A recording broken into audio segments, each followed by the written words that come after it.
అందరికీ నమస్కారం. నేను మీ పద్మలత కొఠే. శుభోదయం, శుభ మంగళవారం. ఈరోజు ఆ ఆంజనేయ స్వామి దయ వల్ల మనం అనుకున్న కార్యాలన్నీ సిద్ధించాలని మనస్ఫూర్తిగా కోరుకుంటున్నాను. అయితే ఈరోజు నేను చెప్పబోయేది ఏంటంటే నథింగ్ ఈజ్ పెర్మనెంట్ అండి. నమ్ముతారా నమ్మరా? నథింగ్ ఈజ్ పెర్మనెంట్ అంటే ఏది కూడా శాశ్వతం కాదు.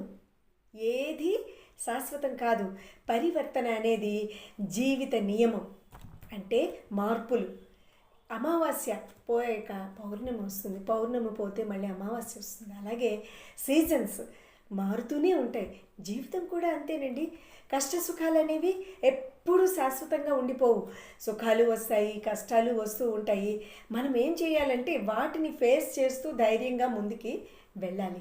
అదే పరివర్తన, అదే నథింగ్ ఈజ్ పెర్మనెంట్ అని అందుకే నేను అన్నాను అనమాట. పెర్మనెంట్గా ఇదే ఉండిపోతుందని చెప్పి ఏమీ చేయకుండా బాధపడుతూ డిప్రెషన్తో చాలామంది ఉంటారు. ఎందుకు ఆ డిప్రెషన్లో ఉంటారో కూడా అర్థం కాదు. వాళ్ళు ఒక గోల్ లేదా ఏదైనా సరే మనం ఇది చేద్దాం అది చేద్దామని అనుకుంటే వాళ్ళ పరిస్థితుల్లో ఖచ్చితంగా మార్పు వస్తుందండి. పరిస్థితుల్లో మార్పు కోసం ప్రయత్నం చేయాలే తప్పించి పరిస్థితులకు భయపడి మనం కానీ వెనుదిరిగిపోతే మనతో పాటు మన కుటుంబం పోతుందండి. అందరూ మన చుట్టూలో ఉన్నవాళ్ళు కూడా ఇబ్బందులు పాలవుతారు. ఎందుకంటే ఈ సమాజంలో మనం ఒక్కడమే కాదు కదా, మన చుట్టూరా ఉన్న వాళ్ళందరూ భాగమే. అలాగే ముఖ్యంగా మన కుటుంబం. మనం చేసే ప్రతి అడుగు, మనం వేసే ప్రతి అడుగు, చేసే ప్రతి పని కూడా మన కుటుంబం మీద, మన మీద కూడా చాలా దాని ఇంపాక్ట్ చూపిస్తుంది అనమాట. కాబట్టి మనం వేసే అడుగు అత్యవసరమా కాదా అన్నది ఆలోచించుకొని వేయాలి. ఎవరైనా సరే వేసిన అడుగు దానివల్ల మనకి ఎంతవరకు ఉపయోగం ఏంటి అనేది ఆలోచించుకొని వేయాలి. అనవసరంగా బాధపడుతూ ఒకే విషయం గురించి ఆలోచిస్తూ అలా ఉండిపోవడం వల్ల డిప్రెషన్ తప్పించి ఏమీ ఉండదండి.